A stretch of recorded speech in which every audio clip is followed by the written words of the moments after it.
The start of day 5 at sunrise, just about, after lovely breakfast, coffee and croissant. Day 5, which means we are halfway, well, I am halfway to my destination, which is Lyon. So I've done about 80 kilometers, which leaves about another 80 to go. And I'm looking for the yellow. I'll just ask this gentleman. Seems to be fairly... Which is the way, kind sir? This is the way. Walk in it. Isn't that inspiring? What a lovely view. Here's a little exercise you can try in the comfort of your own home or on your own Camino.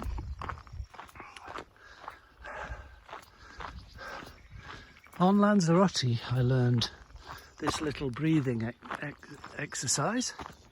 To breathe in is inspirar, and to breathe out is expirar. So you can conduct this little breathing exercise if it floats your boat. So when you breathe in, inspirar, it's like you inflate, you are inspired. And expirar, you expire or expel. Shall we say you deflate or you pass out, expel the negative. So you take in inspiration and you expel negativity. So inspirar, become inspired, grow larger, might float away. And expirar, breathe out negativity. Do that a few times. Feels good, yeah? Give it a try. And here's another breathing exercise which you might find very helpful, which I did just this morning. I have a niggle in my lower left sacroiliac joint, which if I focus on, it just gets bigger. But if I focus my breathing into it, so every time I breathe in, I put my attention on my left sacroiliac, and it makes a wonderful difference, really, quite rapidly. It's a bit like, do you remember those things that used to blow out of a Christmas cracker? And it unfurls.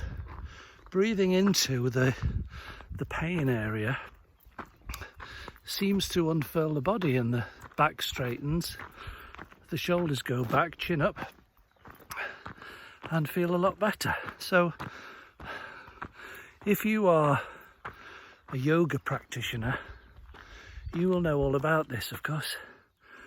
Just paying attention to your body, breathing into different parts of your body. I used to do yoga. In fact, on Lanzarote, my partner of 2 years was a yoga teacher. Lucky me. And I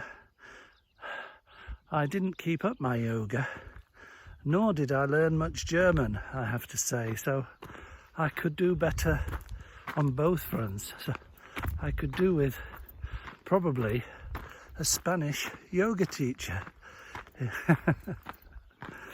Try it, see if it works for you. And my final little breathing exercise for today on this glorious Easter Saturday morning is forgiveness, which I have just done a practice of also. So just as breathing into the pain in the body can free you up. So breathing in forgiveness received from others is benign for the soul, for sure.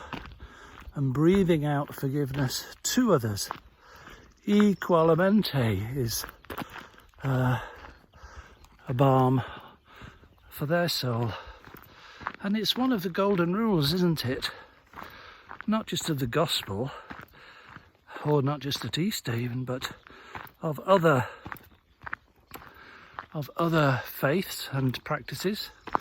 It's a version of do unto others as you would have them do unto you. So when you breathe out or give out forgiveness, that blesses somebody else, do unto others, and in return you receive forgiveness as you would have it done to you, which is walking with a load off your body, mind and soul. Easy pickings for these birds. Look like a cross between a heron and a pelican, or a large black and white egret, something like that. I don't know my local birds, but they're just like the gleaners in the fields. It's easy pickings as the farmer ploughs the field. And look at the birds troughing on whatever it turns over. What did Jesus say about not worrying about what to eat or what to put on?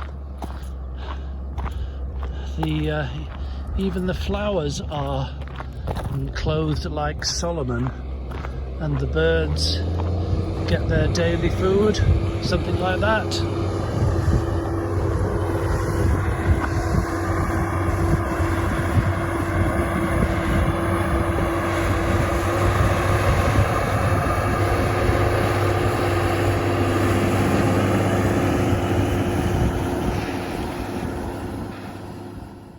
These girls, Ellie and Ellen have had shit days this morning. In one case, shit in the legs, and the other case, shit in the head. But we're still going to do it, aren't we? Of course. And what we like is small consolations, and this is my small consolation in this lovely albergue. I don't know how you say it in Spanish though. Albergue. So we make the most of it, whatever it is. Now here's a saint for modern Western culture. Santa Maria de las Tiendas, Saint Mary of the Shops. Buen Camino. Now I don't know if you can see this at this distance. I've sort of tried to focus in a bit, so it might be a bit, but can you see a black and white bird on top of a nest, on top of a pole? The nest looks like a Jewish Russian Easter Sunday mitzvah hat, whatever that hat might be called, but it's actually a nest, and there are the cross between a heron and an egret, or with a long beak like a pelican. Quite extraordinary. But if you notice, just to the right, there's what appears to be a cross made out of wood or fibre, but it's round, not flat. Just a little interesting thing there.